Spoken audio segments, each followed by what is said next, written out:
Price the lord. ಕ್ರಿಸ್ತನಲ್ಲಿ ಪ್ರಿಯ ದೇವಚಂದ್ರೆ, ನಿಮ್ಮೆಲ್ಲರಿಗೂ ಶ್ರೀ ಯೇಸು ಕ್ರಿಸ್ತನ ಮಧುರ ನಾಮದಲ್ಲಿ ವಂದನೆಗಳು. Today's Bible verse, the book of Zechariah chapter 4 verse 6.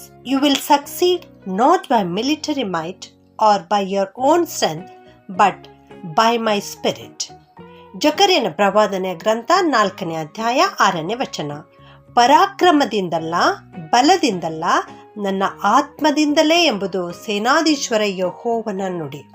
ಇಲ್ಲಿ ದೇವರ ವಾಕ್ಯ ನಮಗೆ ತಿಳಿಸುತ್ತಾ ಇದೆ, ನಾವು ನಮ್ಮ ಪರಾಕ್ರಮದಿಂದ, ನಮ್ಮ ಬಲದಿಂದ ಏನೂ ಮಾಡಲಿಕ್ಕೆ ಸಾಧ್ಯವಿಲ್ಲ.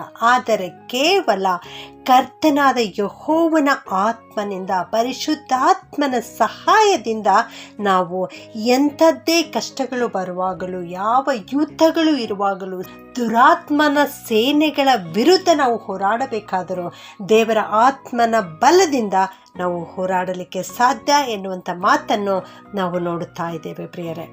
ಹಳೆ ಒಡಂಬಡಿಕೆಯಲ್ಲಿ ಅನೇಕ ಯುದ್ಧಗಳನ್ನು ನಾವು ನೋಡ್ತೇವೆ. ನ್ಯಾಯಾಧಿಪತಿಗಳು, ಪ್ರವಾದಿಗಳು, ಅರಸರು ಅನೇಕ ಯುದ್ಧಗಳನ್ನು ಮಾಡಿದ್ದಾರೆ. ಅವರು ತಮ್ಮದೇ ಆದ ಜ್ಞಾನದಿಂದ, ತಮ್ಮದೇ ಆದ ಆಲೋಚನೆಯಿಂದ ಯುದ್ಧದಲ್ಲಿ ತೊಡಗಿದರೆ ಅವರು ಜಯಶಾಲಿಗಳಾಗುತ್ತಿರಲಿಲ್ಲ. ಆದರೆ ಕರ್ತನಾದ ಯೆಹೋವನ ಆತ್ಮನ ಬಲದಿಂದ, ಕರ್ತನಾದ ಯೆಹೋವನ ಆಲೋಚನೆಯ ಪ್ರಕಾರ ಅವರು ಯುದ್ಧ ಮಾಡಿದಾಗ ಅವರು ಜಯಶಾಲಿಗಳಾಗಿದ್ದಾರೆ ಪ್ರಿಯರೇ. ಹೌದು, ನಮ್ಮ ಕರ್ತನು ನಿಮಗೆ ಜ್ಞಾನವನ್ನು ಕೊಡುವಾತನಾಗಿದ್ದಾನೆ. ಸೈತಾನನಿಗೆ ವಿರೋಧವಾಗಿ ನೀವು ಹೋರಾಟ ಮಾಡಬೇಕಾಗಿದೆ. ಎಲ್ಲಿ ನಿಮಗೆ ವಿರೋಧವಾಗಿ ಯುದ್ಧಗಳು ಉಂಟಾಗುತ್ತವೋ ಆ ಸಮಯದಲ್ಲಿ ನೀವು ಸಂಪೂರ್ಣವಾಗಿ ಕರ್ತನನ್ನು ಆತುಕೊಂಡಿರುವಾಗ ನೀವು ಜಯಶಾಲಿಗಳಾಗುತ್ತೀರಿ. ಈ ಲೋಕದಲ್ಲಿರುವಂಥ ಅರಸರು ತಮ್ಮ ಸ್ವಂತ ಬಲದ ಮೇಲೆ ನಂಬಿಕೆ ಇಡುತ್ತಾರೆ, ತಮ್ಮಲ್ಲಿರುವ ಸೈನ್ಯದ ಮೇಲೆ ನಂಬಿಕೆ ಇಡುತ್ತಾರೆ, ಅವರಲ್ಲಿರುವ ಕುದುರೆಗಳ ಬಲದ ಮೇಲೆ ನಂಬಿಕೆ ಇಡುತ್ತಾರೆ.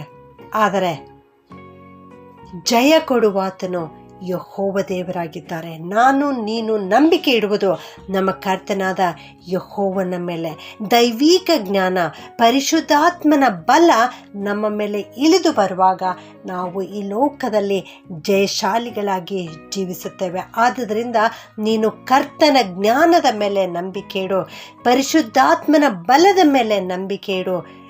ಆಗ ನಿನ್ನ ವಿರೋಧವಾಗಿ ಸ್ವಲ್ಪ ಜನರೇ ಆಗಲಿ, ಅಧಿಕ ಜನರೇ ಆಗಲಿ ನಿನ್ನ ವಿರೋಧವಾಗಿ ಬರುವುದಾದರೆ ಅವರೆಲ್ಲರನ್ನ ನೀನು ಸದೆಬಡಿದು ಓಡಿಸಲಿಕ್ಕೆ ಸಾಧ್ಯವಾಗುತ್ತದೆ.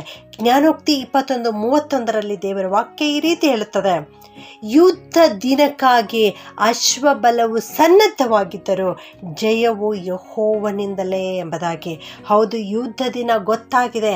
ಅದಕ್ಕಾಗಿ ಈ ಲೋಕದ ಅರಸರು ಅನೇಕ ವಿಧವಾದ ಸಿದ್ಧತೆಗಳನ್ನು ಮಾಡಿಕೊಂಡಿದ್ದಾರೆ. ಕುದುರೆ ಬಲ, ಅಶ್ವಬಲಗಳು ಇರುವಾಗಲೂ ಕೂಡ ಜಯ ದೊರೆಯುವಂಥದ್ದು ಕೇವಲ ಯೆಹೋವನಿಂದಲೇ ಎನ್ನುವಂಥ ಮಾತನ್ನು ನಾವು ಇಲ್ಲಿ ನೋಡುತ್ತೇವೆ ಪ್ರಿಯರೇ. ದೈವಿಕ ಜ್ಞಾನ ನಿಮ್ಮಲ್ಲಿ ಇಳಿದು ಬರುವಾಗ ಮಾತ್ರ ನೀವು ಜಯಶಾಲಿಗಳಾಗುತ್ತೀರಿ. ನಿಮಗೆ ಯಾವುದೇ ಸಂಕಟಗಳು ಉಂಟಾದಾಗ ಒಂದು ಕ್ಷಣದಲ್ಲಿ ನೀವು ಪ್ರಾರ್ಥನೆ ಮಾಡುವಂಥವರಾಗಿರ್ರಿ. ಆಗ ಕರ್ತನು ನಿಮಗೆ ದೈವಿಕ ಜ್ಞಾನವನ್ನು ಕೊಡುತ್ತಾರೆ. ದಾವೀದನ ಬಗ್ಗೆ ನಾವು ನೋಡ್ತೇವೆ. ಅವನು ಫಿಲಿಸ್ಟಿಯರ ವಿರೋಧ ಯುದ್ಧಕ್ಕೆ ಹೋದಾಗ ಅವರಲ್ಲಿರ್ತಕ್ಕಂಥ ಒಬ್ಬ ವೀರ, ಆತನ ಹೆಸರು ಗೊಲ್ಯಾತ ಎಂಬುದಾಗಿ, ಅವನು ಯುದ್ಧಕ್ಕೆ ಬಂದಾಗ ದಾವೀದನಿಗೆ ಕರ್ತನು ಜ್ಞಾನವನ್ನು ಕೊಟ್ಟರು. ಒಬ್ಬ ಚಿಕ್ಕ ಬಾಲಕನು ಇವನಾಗಿದ್ದನು. ಇವನ ಮೇಲೆ ದೈವಿಕ ಜ್ಞಾನ ಇಳಿದು ಬಂತು. ಗೊಲ್ಯಾತನ ಶರೀರವೆಲ್ಲ ಕವಚದಿಂದ ಕಾಪಾಡಲ್ಪಟ್ಟಿತ್ತು, ಆದರೆ ಅವನ ಹಣೆ ಭಾಗ ಮಾತ್ರ ತೆರೆದಿತ್ತು. ಕರ್ತನು ದಾವೀದನಿಗೆ ಈ ಹಣೆಯ ಭಾಗವನ್ನು ತೋರಿಸಿದರು. ಆ ಹಣೆಯ ಭಾಗಕ್ಕೆ ಗುರಿಯಿಟ್ಟು ಹೊಡೆಯಲು ಆಲೋಚನೆಯನ್ನು ಕೊಟ್ಟರು. ಅವನು ಒಂದು ಕವಣೆಯ ಕಲ್ಲನ್ನು ತೆಗೆದುಕೊಂಡು ಗುರಿಯಿಟ್ಟು ಅವನ ಹಣೆಗೆ ಹೊಡೆದನು. ಆ ಚಿಕ್ಕ ಕವಣೆ ದೊಡ್ಡ ಗೊಲ್ಯಾತನನ್ನು ಕೆಳಕ್ಕೆ ಬೀಳಿಸಿತು. ಹೌದು ಪ್ರಿಯರೇ, ಇದೇ ದೈವಿಕ ಜ್ಞಾನ. ನೀವು ಕೂಡ ಪ್ರಾರ್ಥನೆಯ ಮೂಲಕವಾಗಿ ಪ್ರಾರ್ಥನೆ ಮಾಡುವಂಥವರಾಗಿರುವಾಗ ಕರ್ತನ ಬಲ ನಿಮ್ಮ ಮೇಲೆ ಇಳಿದು ಬರುತ್ತದೆ. ಯಾರೆಲ್ಲ ರಕ್ಷಣೆ ಹೊಂದಿರುತ್ತಾರೋ ಅವರು ದೇವರ ಮಕ್ಕಳಾಗಿದ್ದಾರೆ. ಆ ದೇವರ ಮಕ್ಕಳ ವಿರೋಧವಾಗಿ ಸೈತಾನನು, ದುರಾತ್ಮನ ಸೇನೆ ಯುದ್ಧ ಮಾಡುತ್ತಾ ಇರ್ತಾನೆ. ಅದಕ್ಕಾಗಿ ನೀವು ಉದಾಸೀನ ಮನೋಭಾವದವರಾಗಿರಬೇಡ್ರಿ. ಕರ್ತನು ಕೊಡ್ತಕ್ಕಂಥ ಸರ್ವಾಯುಧಗಳನ್ನು ಪ್ರಾರ್ಥನೆಯೊಂದಿಗೆ, ನಂಬಿಕೆಯೊಂದಿಗೆ ಧರಿಸಿಕೊಳ್ಳಿರಿ. ಆಗ ಪರಿಶುದ್ಧಾತ್ಮನ ನಡೆಸುವಿಕೆ ನಿಮ್ಮಲ್ಲಿ ಉಂಟಾಗುತ್ತದೆ.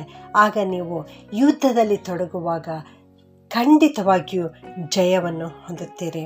ನೀವು ನಿಮ್ಮ ಪರಾಕ್ರಮದಿಂದಲ್ಲ, ನಿಮ್ಮ ಬಲದಿಂದಲ್ಲ, ದೇವರ ಆತ್ಮನಿಂದಲೇ ಜಯವನ್ನು ಹೊಂದುತ್ತೀರಿ. ಪ್ರಾರ್ಥನೆ ಮಾಡಿಕೊಳ್ಳೋಣ.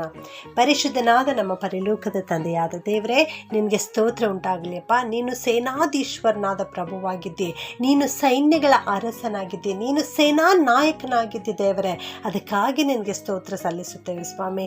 ಇಂದು ನೀವು ಕೊಟ್ಟಿರೋ ವಾಕ್ಯಕ್ಕಾಗಿ ವಂದಿಸ್ತೇವೆ ಸ್ವಾಮಿ. ಅಪ್ಪ ಕರ್ತನೆ, ನೀವು ನಿಮ್ಮ ಪರಾಕ್ರಮದಿಂದಲ್ಲ, ನಿಮ್ಮ ಬಲದಿಂದಲ್ಲ, ಆದರೆ ನಾನು ಕೊಡುವ ನನ್ನ ಆತ್ಮದಿಂದ ನೀವು ಜಯವನ್ನು ಹೊಂದುತ್ತೀರಿ ಅನ್ನೋ ಮಾತು ಇವತ್ತು ನಮಗೆ ಕಲಿಸಿಕೊಟ್ಟದ್ದಕ್ಕಾಗಿ ನಿಮಗೆ ವಂದಿಸ್ತೇವೆ ಕರ್ತನೆ. ಈ ವಾಕ್ಯ ಕೇಳಿಸಿಕೊಳ್ಳುತ್ತಿರುವ ಪ್ರತಿಯೊಬ್ಬೊಬ್ಬರನ್ನು ಆಶೀರ್ವಾದ ಮಾಡು ಕರ್ತನೆ. ಹೌದು ದೇವರೇ, ಇವರು ದುರಾತ್ಮನ ಸೇನೆಗಳ ವಿರುದ್ಧ ಹೋರಾಟ ಮಾಡಬೇಕಾಗಿದೆ ದೇವ. ಇವರು ಸರ್ವಾಯುಧಗಳನ್ನು ಧರಿಸಿಕೊಳ್ಳಲಿಕ್ಕೆ ಕಲಿಸಿಕೊಡು ಸ್ವಾಮಿ. ನಿನ್ನ ಆತ್ಮನ ಜ್ಞಾನವನ್ನು ಅನುಗ್ರಹಿಸು. ದೈವಿಕ ಜ್ಞಾನ ಇವರ ಮೇಲೆ ಇಳಿದು ಬರಲಿ ದೇವ.